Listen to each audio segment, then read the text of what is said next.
శ్రీమాత్రే నమః. వ్యాసప్రోక్తము బ్రహ్మాండ పురాణాంతర్గతమైన లలితోపాఖ్యానము. ఇది బ్రహ్మజ్ఞాన స్వరూపుడు అయిన హయగ్రీవ స్వామి అగస్త్యునకు కాంచీపుర క్షేత్రంలో ఉపదేశించిన అమ్మవారి చరిత్ర.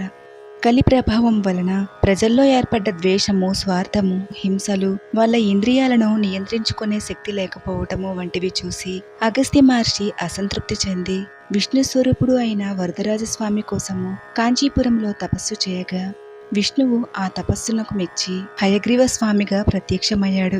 అగస్త్య మహర్షి సంతోషించి హయగ్రీవునితో, స్వామి, కలియుగములోని ఈ జీవులు చేస్తున్న చెడు కర్మల నుంచి విముక్తిని ఏ విధంగా పొందుతారు అని, ఆ జగన్మాత ఎన్ని రూపాలలో అవతరించి ఈ జగత్తుని రక్షించింది అని మహర్షి అడగగా, హయగ్రీవ స్వామి ఆ పరాశక్తి కృప వలన మాత్రమే ఈ జీవులంతా కలికల్మషాలను దాటి కైవల్యాన్ని పొందగలరు అని తెలియజేస్తూ, ఆ జగన్మాత 3 రూపాలలో అవతరించి ఈ జగత్తుని అనుగ్రహించింది అని చెప్పి, ఆ 3 రూపాల్లో మొదటిది ప్రకృతి స్వరూపము అని, అంటే ఈ స్వరూపము అనంత రూపాలలో ఉంటుందని, కాళి, భవాని, దుర్గా, చండి, గంగ, తులసి అనేవి ప్రకృతి స్వరూపాలుగా చెప్పబడతాయి అని ఆ స్వరూపాలని తెలియజేసి, రెండవది జగన్మోహిని రూపము అని ఆ రూపాన్ని కూడా వివరించి, మూడవది లలితాదేవి స్వరూపము అని తెలియజేయగా, అగస్త్య మహర్షి హయగ్రీవ స్వామి చెప్పిన అమ్మవారి మహిమలన్నిటినీ వింటూ ఎంతో సంతోషంతో,